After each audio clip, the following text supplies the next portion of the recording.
Reforma sistemului de justiție este un subiect major în România de mai bine de un deceniu și jumătate. S-a câștigat și s-a pierdut capital politic cu această temă, dar, dincolo de câteva progrese izolate la vârful sistemului, justiția românească n-a făcut prea mulți pași înainte pentru a îmbunătăți încrederea și accesul cetățeanului de rând. Digitalizarea încă este o obligație de care judecătoriile și parchetele locale nu s-au achitat integral. Reintegrarea socială a foștilor deținuți e o temă publică doar atunci când poate fi manipulată pentru a lovi în adversarii politici. Recuperarea prejudiciilor este un subiect dezbătut doar în relație cu numele marilor rechine ai tranziției care s-au îmbogățit prin jaf. Accesul la justiția mică a cetățeanului simplu din comunele și orașele mici ale țării este una dintre marile teme ignorate în spațiul public. Justiția românească a stat în ultimul deceniu mai ales sub semnul eforturilor anticorupție. Ea a însemnat cătușe la mâinile mogulilor, ale miniștrilor și ale parlamentarilor corupți. Așa e justiția română pentru publicul larg.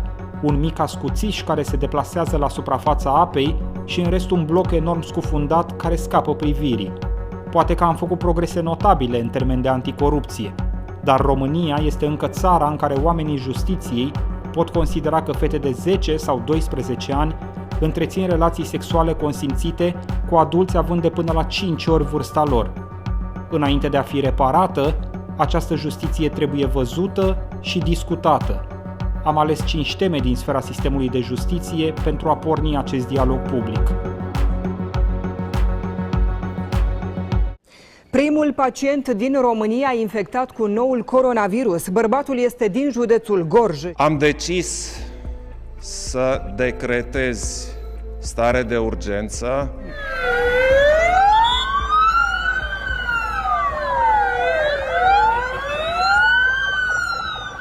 De astăzi înainte trebuie să vă obișnuiți și cu astfel de imagini. Armata a ieșit în stradă.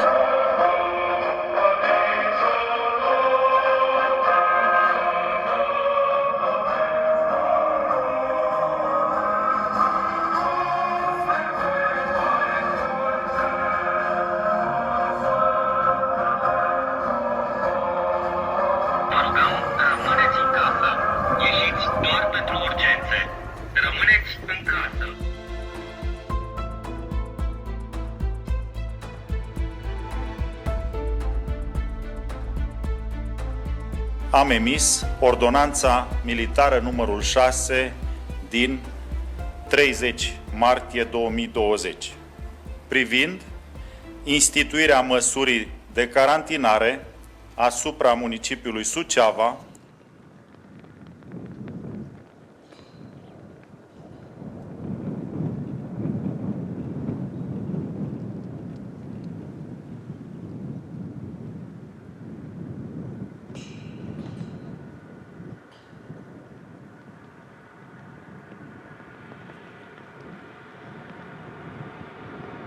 Pe mine m-a afectat pandemia din plin, pentru că Suceava a fost primul oraș carantinat, oraș roșu. O problemă foarte mare care a fost în zona asta, lipsa echipamentelor de protecție. Oraș roșu fiind, a fost o frenezie, o nebunie. Și ce ați văzut la televizor vis-a-vis de hârtia igienică, la noi era similar în ce privește măsurile de protecție și materialele de protecție. Nici o mască, nici o mânușă, nici urmă de spirit. Încercau de peste tot să-mi trimită și îmi trimiteau ai mei sticluțe de spirit. Am primit primele măști de protecție la o lună distanță de la declanșarea stării de urgență. Am găsit o fabrică la Onești, pe unul din multele site-uri pe care am căutat, care nu le vindea extraordinar de scump. Valorile erau foarte crescute atunci și ne trebuiau multe, cu gândul că ar trebui să dăm și clienților.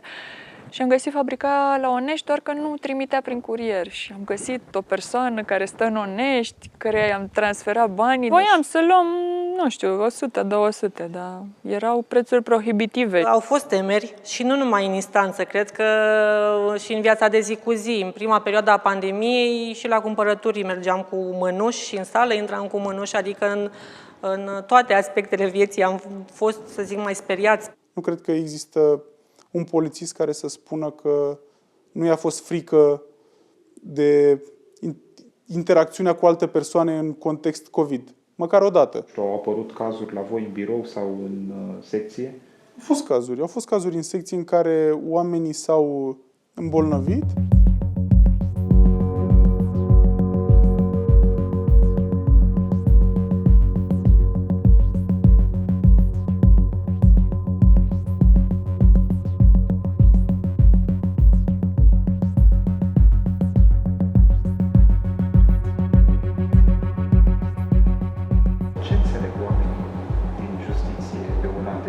Cred că erau și înainte, nu neapărat dezorientați, cât dezinformați, pentru că e firesc, nu știu exact ce facem noi și acum cred că a fost o confuzie și mai mare, probabil și pentru ei o sperietură și o limitare a accesului, starea de urgență total, în sensul că nu s-a mai întâmplat nimic, n-au mai avut voie nici la registratură, nici la arhivă, deci nimeni n-a mai pășit în instanță. Și în starea de alertă, vă dați seama, ținuți la poartă, a fost groaznic, în sensul că ne-am blocat cu totul și la repunerea cauzelor pe rol după cele 2 luni, vă dați seama, a fost un rol cam de 2 ori mai încărcat decât în mod normal. Am calculat la peste 1000 de dosare. Nu mai menționez plângerile contravenționale, noi le zicem plângeri COVID.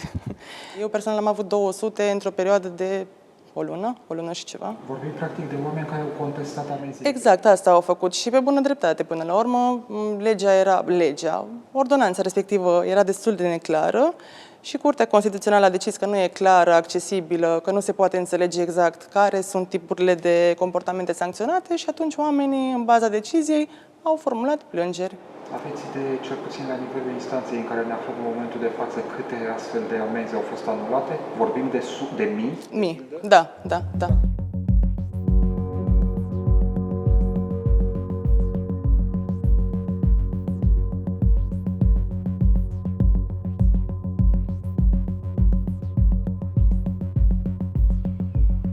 Perioada lui Dragnea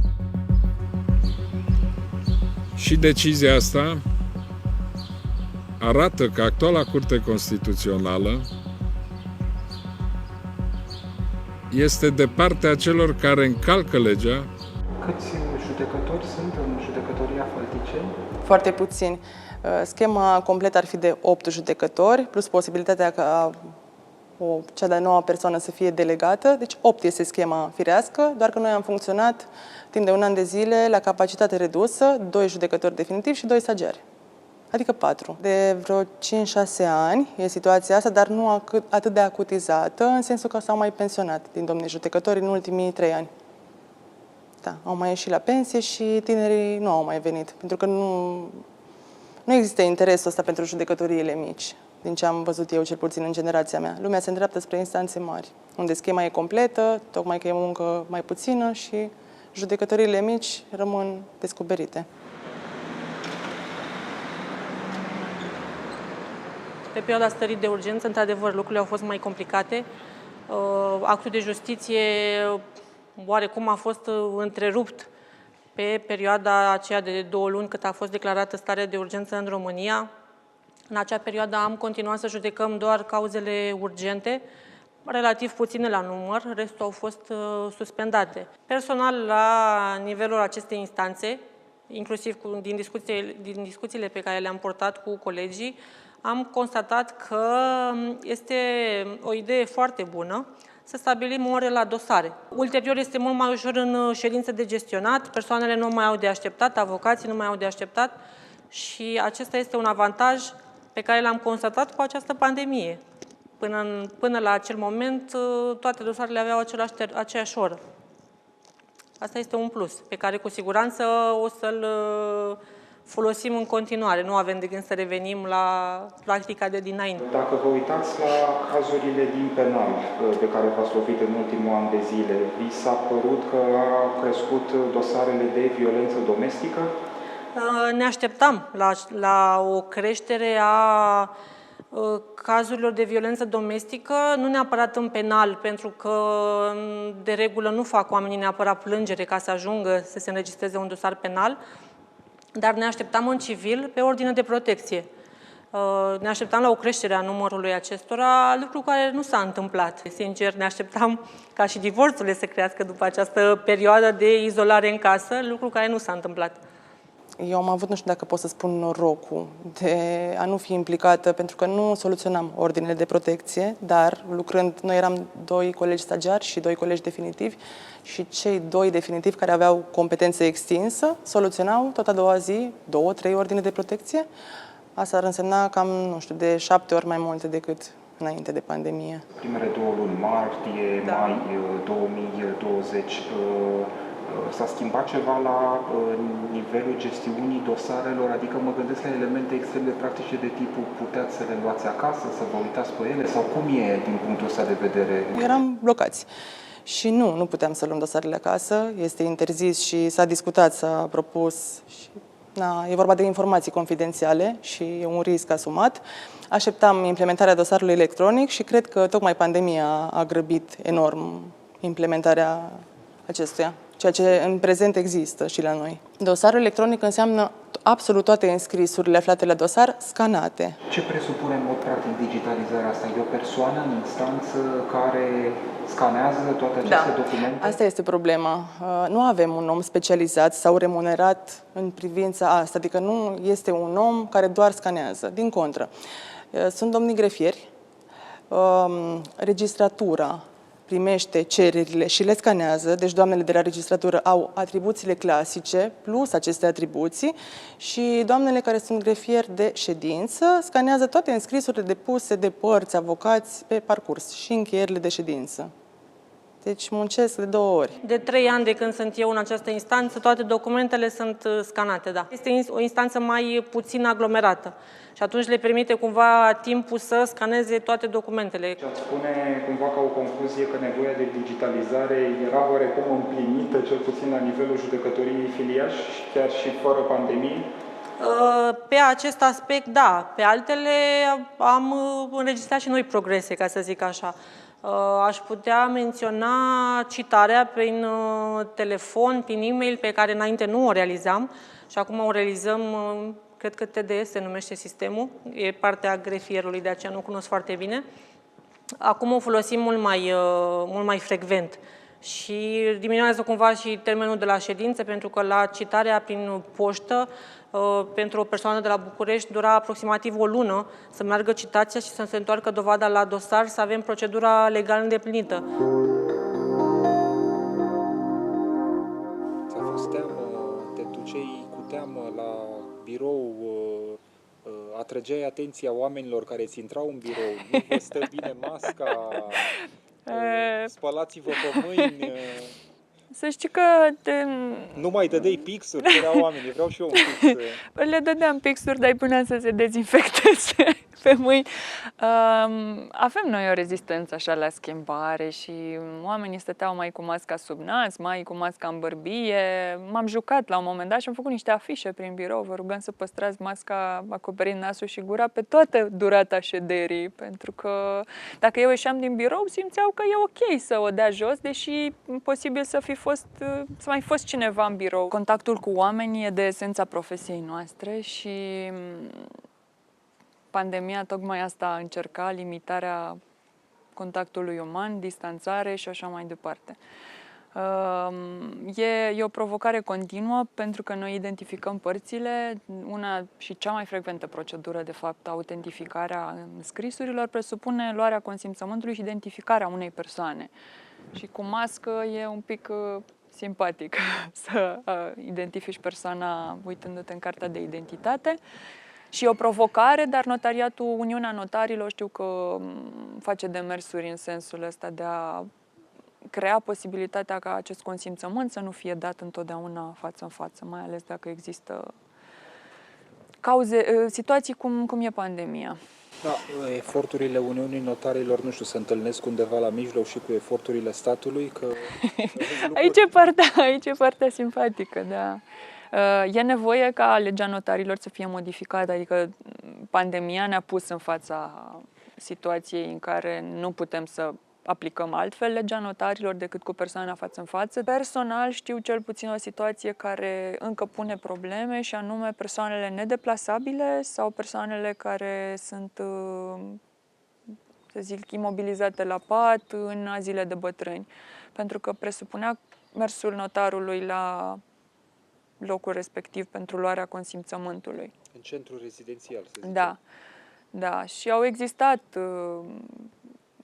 adică sunt locurile unde pericolul e destul de mare și pentru notar, iar notarul lucrând cu oamenii ulterior, dacă se infecta cu noul virus, putea să transmită mai departe, poate fără să știe. E o chestiune foarte delicată. Să văd cumva într-o asemenea perioadă mai bine și elementele de birocrație extremă din România? Cu siguranță că se vede și mai bine calitatea de cronofag a strângerii documentelor pentru notar și mie mi s-a părut întotdeauna mult mai simplu dacă ar exista baze de date în care noi să putem căuta diverse informații, de genul facem un contract de vânzare și persoana respectivă trebuie să-mi aducă și actele de proprietate, și acte cadastrale, și facturi de la utilități cu documente de plată, și adeverințe de la asociația de proprietari, și certificat energetic, și, mă rog, astea pe scurt.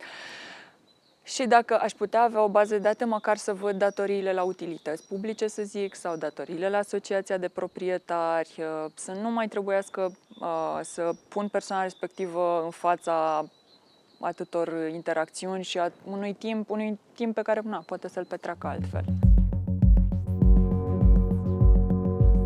Cum au gestionat colegii situația asta în care populația aflată și așa într-o situație de limitare a drepturilor și libertăților vă acuză pe voi, oamenii în uniformă, de faptul că amenziile sunt foarte mari și că aplicați regimul ăsta foarte dur, așa? În momentul în care, în prima parte a pandemiei, poliția avea dreptul să aplice sancțiuni contravenționale și, indiferent că aplicai minimum sau maximum amenzii, în 15 zile ei puteau să plătească jumătate din minim și jumătate din minim însemna 50 de lei, au fost foarte mulți cetățeni care au spus ok, mă, dăm cât vrei, nu mă interesează. Dar vă rog, completați mai repede că vreau să plec. Haideți, completați că oricum eu plătesc 50 de lei și puteți să-mi dați cât vreți, că oricum nu contați, oricum sunteți degeaba. Și atunci a apărut o frustrare oarecum la nivel instituțional, când tu conștientizai că nu aveai niciun instrument prin care poți controla în comunitatea pe care o supraveghezi pentru bunăstarea ei, a apărut o frustrare că nu poți face mai mult. Și lucrul ăsta apare zilnic în stradă. În fiecare zi observăm că se transmit niște cifre legate fie de numărul de persoane carantinate, persoane verificate, sancțiuni aplicate, cifre care se raportează zilnic, undeva în jurul orei 12 sau 13. Și automat cifrele respective sunt strânse de la toate unitățile și instituțiile publice implicate, nu doar poliție. Ca să se facă Ca asta, să se facă cineva asta, trebuie să completeze un borderou, o hârtie, cu pixul în mână? Legitimarea unei persoane nu este implementată la momentul efectuării direct într-un sistem informatic. Polițistul, când te verifică într-o bază de date, nu automat se transmite informația respectivă într-un sistem care să spună că polițistul X a fost verificat. Activitățile respective sunt făcute ulterior de alte persoane pentru a strânge cifrele respective. Detalii incredibile în legătură cu modul în care mai mulți polițiști de la secția 16 din capitală au torturat efectiv 2 persoane după ce acestea le-au atras atenția că trebuie să poarte mască de protecție. 8 dintre polițiști au fost reținuți ieri după ore bune de audieri.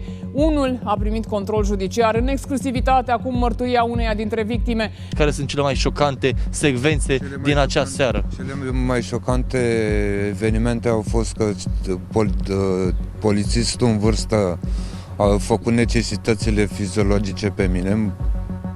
Asta mi-ai spus și atunci și mi s-a părut incredibil. Practic, a urinat. Așa, privind retrospectiv, avem un an de pandemie deja împlinit. Care îi spune că, sau care ți se pare că a fost imaginea poliției în perioada asta? Și te întreb, într-un context recent în care această imagine a avut destul de mult de suferit, odată pe filiera cazului de la Onești, unde s-a vorbit despre intervenție defectuoasă, și a doua pe filiera cazului de la București, unde mai mulți polițiști dintr-o secție ar fi brutalizat 2 persoane. E o problemă de educație. ca să zic așa pe scurt, o problemă de educație în poliție, întrucât sunt foarte puține structuri în poliție care își dau timp să se antreneze. Conceptul de antrenament în poliție e un concept care există cu adevărat doar la trupele speciale, la echipele de intervenție.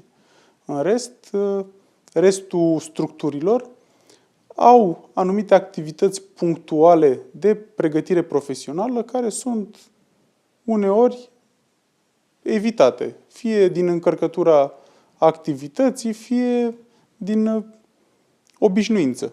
Sunt situații în care explicăm colegilor unde este limita abuzului, cum e în cazul încătușărilor, când nu trebuie să timorăm polițiștii de a folosi metodele de încătușare și tehnicile de folosire a forței, ci din contră trebuie să le arătăm care este limita până la care se poate duce acest lucru și cum trebuie făcute și tehnic corect, dar și tactic. Pentru fiecare mijloc de folosire a forței se face un document specific în care se menționează motivul pentru care ai folosit forța, cum l-ai folosit. Ulterior vine coordonatorul structurii care îți verifică modul tău de folosire a forței. Tu, dacă ai avea puterea să iei decizii în cazuri de abuzuri, ai merge pe varianta unei pedepse exemplare, având în vedere impactul social al unor astfel de întâmplări de abuzuri, sau ai merge pe varianta unei priviri întoarse în altă parte pentru a nu afecta imaginea poliției? Nu cred că există în variante de abuzuri posibilitatea de a întoarce capul. Deci nu există posibilitatea de a întoarce capul cu certitudine. Odată ce ai întors capul, vei întoarce de fiecare dată capul. Și lucrurile evoluează.